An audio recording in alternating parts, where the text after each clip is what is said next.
Hello friends good morning आज गोटे नुआ सकाल को समस्त पुणी थे वेलकम समस्ते केमी अच्छा निश्चय जनइबे आज आम पुणी थे आसी आउ गोटे नुआ वीडियो नहीं तो चलतु बनवा फूलकोबी चिली।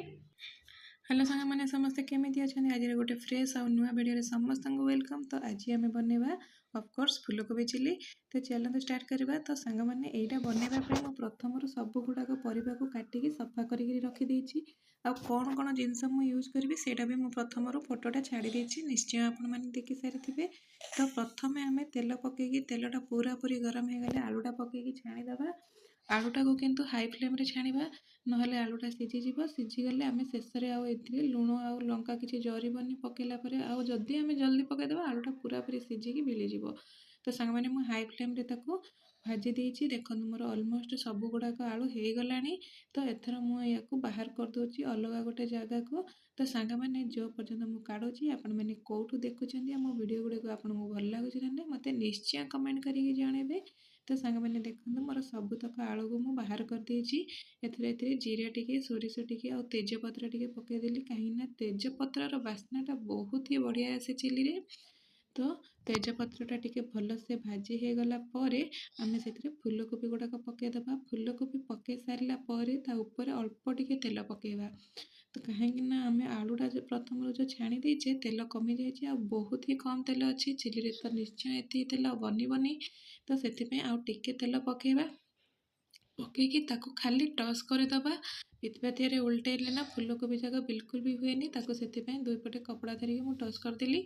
तो देखूँ भल से उल्टी गला फूलकोबीर कलरटा पूरा चेंज हो जाती। तो सांग मैंने या टिके सीझापी से आम या 5 मिनिट घोड़े की 2-3 थर सीझेबा कहीं कम तेल रे कराई आ बिल्कुल भी फूलकोबी को छणा है खाली टस कराऊँ माने भाजिकी आम फूलकोबी चिलीटा बनवा से टिके टिके समय पर घोड़े घाटिकी घोड़ेदेले फूलकोबीटा टिके सीझीज।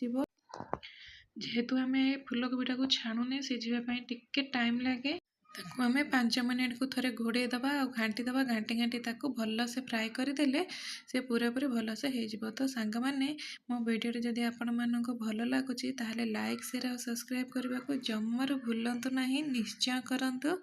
तो देखो सांग मैंने मोर फूलकोबीटा एथर हो गला भल से भाजी हो गला देखो पूरा गोल्डन ब्राउन हो गला जितेबाला आमर फूलकोबीटा 75% सीझीज से आम से अदा रसुण छेचा पियाज टमाटो टिके अल्प टिके पानी देदेबा आ कंचा लंका 4-5टा हम पकईदेबा कहीं यहाँ फूलकोबी चिली। तो से टिके मर्च न पकेले भी तार बास्ना आसे पाखे जब कैप्सिकम अवेलेबल थी ताहले आपण मैंने कैप्सिकमटा निश्चय ही पकेबे कहीं चिलीर मेन जिनस हूँ आमर कैप्सिकम किंतु मो पाखे नथिला जेहेतु मु कंचा लंका पकई दीची।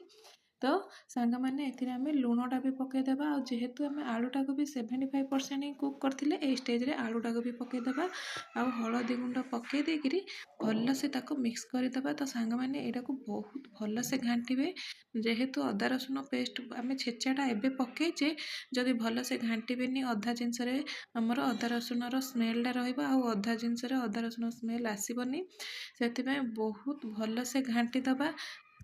आमर लुण हलदी और अदा रसुण पेस्ट तीनोटी जाक बहुत ही स्ट्रंग फ्लेवर और स्ट्रंग स्मेल आसे से जदि आम भल से न घाटिबा ताहले तार स्मेलटा गोटे जगह रही आउ सब गुड़ाकर बास्ना टेस्ट बिल्कुल भी आसबानी। तो सांग मैंने चिली रे आम कौन प्रकार सॉस यूज करूँ से आम जेहेतु टमाटो ए बहुत भल मिलूँ से आम टमाटर यूज करवा टमाटर पूरा पूरी चोपाटा बाहर करदे चोपा बाहर करी पूरा छोट छोट पूरा बारीक काटिदेवे नाई जदि ग्राइंडिंग करदे नाई जदि आपड़ से भी करें आमर ग्रेटर साहाय्य आप ग्रेट भी करें किंतु तार चोपाटा को बाहर कराई नहले चोपाटा पाटी को लगे बिल्कुल भी भल लगे। तो सांग मैंने एबे आम लंका गुंड भी टिके पकईदेबा पकईकरी आपको गोटे 2-3 मिनिट सेमती छाड़ीदेबा तापर घाटिबा कहीं जेहेतु आमर सब गुड़ाक तातिकी अच्छी लंका गुंडटा को सांगे सांगे आम जदि घाटिदेबा ताहले खास हो पूरा पूरी धुआं धुआं हो आ चिलीटा भी माने आमर मर्च गुंडटा पोड़ीज और तार स्मेलटा बहुत स्ट्रंग हम। तो मैंने 2-3 मिनिट टिके मॉइस्चर हो गला आमर लंका गुंडटा को भल से आम घाटी दबा घाटी टमाटो आउ आमर लंका गुंड को पूरा पूरी सब गुड़ाक सब्जी जेमिति गोटे कोट हो सेमिति घाटी दबा घाटिकी ताको आउ गोटे 2 ରୁ 4 मिनिट आम सिझा को समय दबा सिझीगला आम शेष आमर जो मसला गुंड आप जहाँ भी यूज करुँच मैगी मसला हो ना गरम मसला हो नाई जदि आपण कौन सी प्रकार भी मसला यूज करुँचा को पकईदेवे पकईकि 2 ରୁ 3 मिनिट आपण या सिझेदेवे सिझीगला तार जो आम पानीटा अल्प टे देते से पानीटा मरीगला आम बंद करदे या गरमा गरम एंजॉय करवा रुटी सहित हो ना भात सहित हो एटार टेस्ट बहुत ही बढ़िया आसे सांग मैंने आपण मैंने थरे ट्राए करना मत कमेंट निश्चय जनइबे केमिति लागला। तो सांग मैंने आशा कर पूरा वीडियोटी आप निश्चय देखी थे भल लगे कमेंट करेंगे और लाइक शेयर सब्सक्राइब करने को जमारू भूलें।